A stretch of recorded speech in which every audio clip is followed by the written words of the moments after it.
G'day, Keithy here. Thanks for joining me again. Today, if you've been on the Instagram or the Facebook, you would have seen recently I put up a photo about doing a triple battery install, not just a dual battery install, for a friend of mine. Let's get into that. So if you're going to do your own, here's some tips for you. Follow along and see how you go.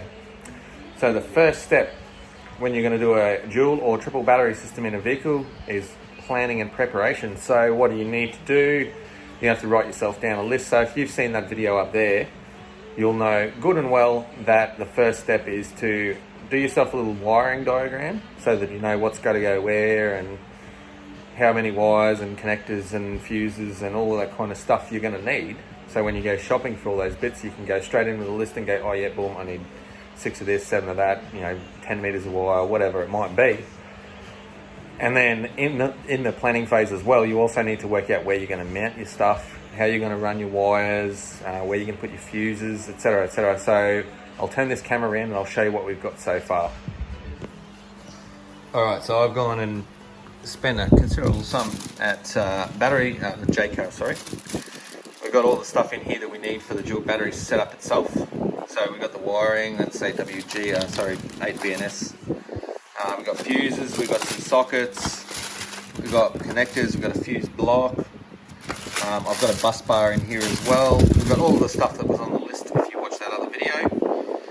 I've also got a bit of timber and some marine carpet and glue and some screws and stuff like that, so that I can make a little box, a little cubby box for the outlets when they get installed. I've got all my tools here ready to go. Got my drill, hammer, dustpan, brush, all that kind of stuff ready to go. That's the second of the 2 batteries that I'm going to be installing today. The first one is already in, so I'll show you that in a second. So that's all the stuff there that I'm going to need to do this install. If you would have seen that list that I had on the other thing, I'll put that up.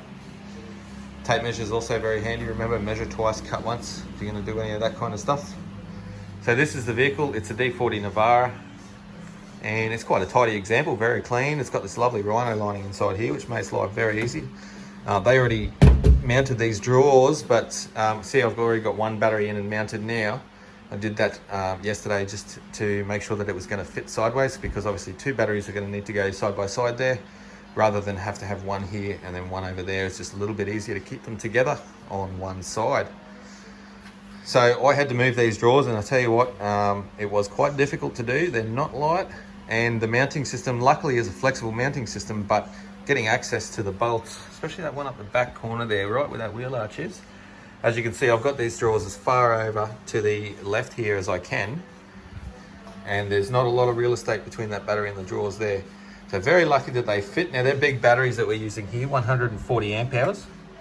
These giant power batteries. I've never used them before, but they've got good reviews and they've got a really good warranty. So check that out online if you want. Have a look. They were very fast shipping them here as well. All right, so the next stage of planning, we've obviously worked out where we're going to put the batteries. I'm going to install them both, and that way we know they're in. That's where they're going to go. We're going to decide where we're going to mount the charger, and then we're going to run our POS wire from the main battery via a fuse up to the back here via another fuse and into the charger. That'll be the next step. Now, because this D40 Navara's got a smart alternator, it's going to need a ignition wire as well, so that the charger knows it's got a smart alternator, and it'll drop the charging voltage down, so it'll allow the main battery to drop a little bit more while the engine's running, in order to charge these auxiliary batteries, because these smart alternators, they like to conserve alternator use for fuel consumption and all that kind of stuff. Personally, I'm not a fan, especially when you're trying to do electrics and stuff like that in a 4-wheel drive, but if I didn't do it, these batteries aren't likely going to get the charge that they need. So that's one thing we've got to do. So I know that I need to find an ignition power source. So when the key's turned on, something's got to be live that I can tap into and fuse in order to get that charger doing its thing properly while the engine's running. So I'm going to do that now. And just like that, the battery tray is mounted for the second battery. There we have it. Both batteries are bolted down, looking good. All right, so now I've got these batteries in. the next step is I've drilled a hole just up the back of the tray there, ready to run the wires up through from the front of the car. I've identified a power source, ignition power source for this vehicle because it's got a smart alternator. So I'm going to tap into that, and I'm going to, according to the Projecta book, it's a 1 to 2 amp fuse that you put on that line. So I'm going to put a fuse first. I've got plenty of fuses there, so I might put a 2 amp fuse on that. And then I'm going to run the wire to a point where it meets the positive that comes from the main battery after the fuse. And I'm going to run them both through conduit up into the tray. All right, so I've got all the wiring run up to the back here. So that's the ignition feed wire and also the positive from the battery, and there's a fuse in the engine bay as well.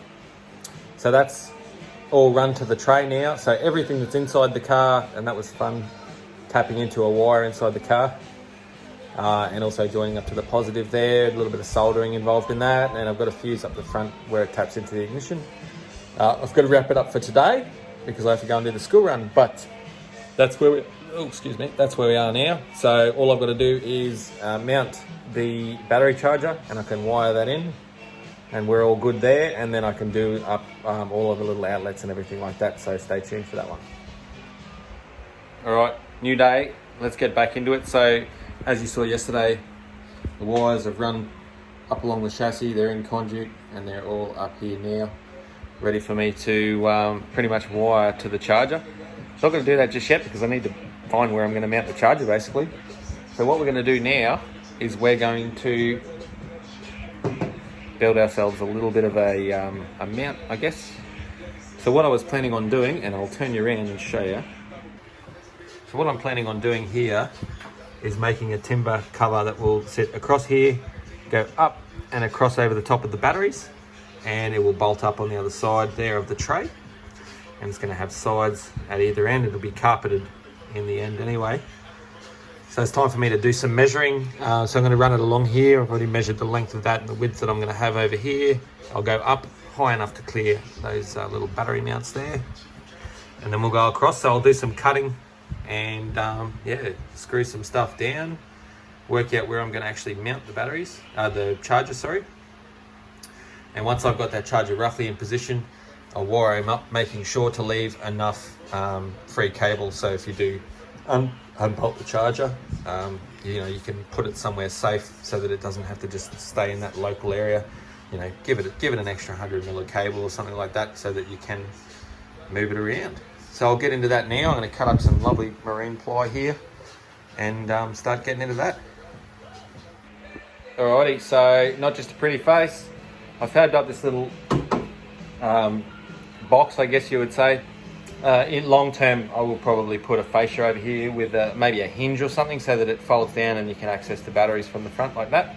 But for now, that is up, this little frame, and it's not going anywhere. So what I can do now, I can bolt the battery charger up to the top of that and probably hard mount the inverter that's going to be in this vehicle as well up onto the top of that. Eventually all that will be carpeted as well, so it'll look the same as that. It'll come up pretty good. Alright, so such is life when you've got to do school runs and all that kind of stuff, and I can only have that car, not my Range Rover, but the Navara that I was doing this install on for so long. So I've had to return that and do what I can in the limited time that I do have. So this is where I'm at now. I've built this little box so far. So this box is where all the power outlets and Anderson plugs and fuses and a bus bar for all of the negative terminals is going to be. So that's something that I can do without needing the car here. I basically just got some measurements before I drop the car back today. So I'll finish that off. But I've got, you know, as you can see, the sun's going down there. So I'm going to have to pull up for the day on that. We'll come back to it another day. It's going to come out really good when it's all finished, and good things take time.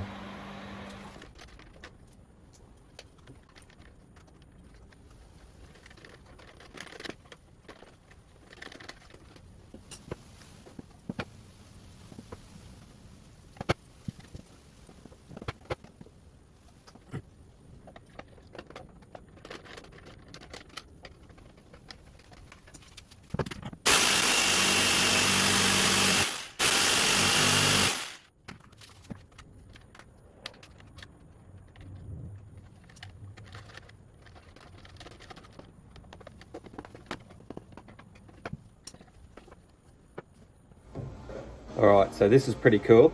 This is the finished product for the box. Obviously I've got to carpet it yet, but that's okay, that can wait.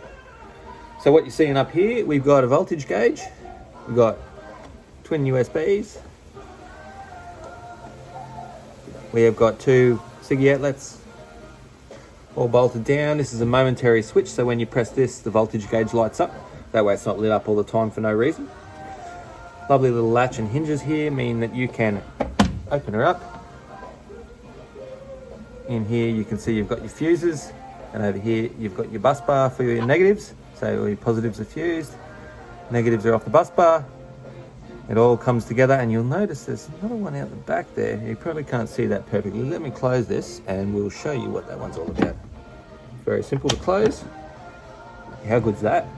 Now on the back, we've got an Anderson plug, and that's for running a fridge off an Anderson plug, because that's what I love to do. So once my mate's got his fridge, we'll change that over to an Anderson plug, and that can be just run off the back of the box here, rather than have to come all the way from the front of the box to the fridge. It'll be just on the back here. It also runs through the fuse box, so you can't go wrong with that. All right, so we got this dual battery system in and operating. As you can see there, with the car off, the voltage is high enough that it is actually charging still the auxiliary batteries, which is very good. I just checked the voltage on them before, and that was sitting at about 14 volts, which is very good. So we'll just run through again. So this is for solar in, this is for the accessories, and this is for the massive inverter that's going to be running this thing. So I've got to now wire up this inverter, but I'll just give you a quick run around what we got going on here. So I've told you about all of that. Obviously the controller there doing its thing. You can see the batteries are down there, just living the happy battery life. The weather's come over a little bit. And as you can see, the magical box that we made up for the outlets and the voltage gauge, everything's in there, wired up and operating. So that's all really good. The things that we've got left to do now, obviously I've got to wire in the massive Anderson plug for the inverter. So that's not too bad. I just take this front cover off here, there's a couple of screws. Very easy to get at, very simple. And then I'll run it through this 60 amp circuit breaker into the big Anderson plug, massive Anderson plug, huge one. And then I'll run the wires up to the inverter, and the inverter can just live up here when it's in use. So that'll be fantastic. So basically where we got to just before, I had to get it usable so that it could be used, because my mate had to go out for a camping weekend. So obviously it wasn't completely done, wasn't carpeted or anything like that. Now carpeting is pretty boring stuff, you guys probably don't really want to see that, but anyway, as it is now, it's been used, it's been tested on a trip. I was at that trip as well, so that was a really good trip, and yeah, I made sure that everything was working fine. I've tested the solar. I've got a 140 watt panel here that I tested through that, and because it's coming through this Projecta here, it doesn't need a charge controller on the panels. So you can just run unregulated panels straight to here, and the Projecta will do all the work. So they worked really well, fantastic. It was good to see that this was definitely up for the task. Let's get going now. I'm going to get that massive Anderson plug wired in, wire through this circuit breaker here for that Anderson plug, and then the inverter can be used, and that's a big power drawer, so we need some solid wire for it, and we'll go from there. We'll see the finished product. All right, so here we go. We've got the final product minus carpet. Little tiny bit of carpet, but you don't want to see that anyway. That's pretty boring. So let's go over full rundown. 2 140 amp hour batteries down here, AGM batteries. Here we have a Projecta. It's a 25 amp DC-DC charger that can do solar and alternator charge, obviously. With the solar, that's where you connect in. You don't need a regulator on the solar panels. This is for your accessories, which are over the other side there. And this one here, this circuit breaker, controls this big Anderson plug here. It is huge. I'll turn around and show you. So this is a big 175 amp Anderson plug. And you can see here I've got the other end of it, and I've terminated on the other end of that. So that's got to be hooked up to the inverter, which is not here at the moment, so I couldn't do that, but I have tested this out to make sure that it all works. And it does, so it's just isolated at the moment. You can turn it on by flicking that up. Anyway, from there, we head over to this side of town where we've got our little voltage gauge here. You press the button, on comes the voltage gauge. We've got twin USBs here and twin SIGGI sockets over here.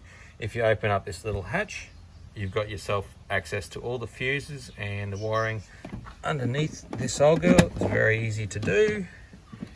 Let's see in there. And that, my friends, is a dual battery system. Now, it's reasonably complex in a car like this, and the reason that I say that is because I've had to run from the front to the back with nice thick gauge wiring in order to supply that Projecta. Obviously, two 140 amp hour batteries. They're big batteries, so they need a good charge. So you need good wiring, good thick solid earths, good everything. Circuit breakers are very handy because you can isolate them. Over here, if you've got a fault, it'll tell you, even though they're both 60 amp. And the reason that the one for the inverter is also a 60 amp is because the demand for that inverter is only it's only about 50 amps that it's going to need all up. But I've just over-engineered it a tiny bit. The wiring is well and truly bigger. I've got 80 amp wiring on that. So there's not a problem there. I've just over-engineered it a little bit. So not going to be able to use the full 1500 watts from the inverter, but that's not the plan. The plan is only to run a little bit less than half of that. In fact, I think it's only about a quarter or a third of that, but the inverter was just what was purchased at the time. So that's all good. It's all done. It's taken a very long time because it's a complex installation, but it's come up trumps. It's come up really good. It all works as it was tested out the other week. Now the big test is this one here, just to make sure that the inverter does its thing when it's needed to be done. But otherwise, that's a win right there, ladies and gentlemen. Hope you've enjoyed the video. Don't forget to subscribe. Check out Chilling with Keithy and the Keithy Wager at Instagram. You can catch up with me there. You'll see some more videos if you hit subscribe here. I really appreciate your support, and I hope you've taken something from this as well, because I enjoy hopefully educating someone else off the stuff that I do. And nothing's going to burn down here because the wiring is all way too bigger than it needs to be, but that prevents fires. So remember, good wires prevent fires. All right guys, have fun. See you next time.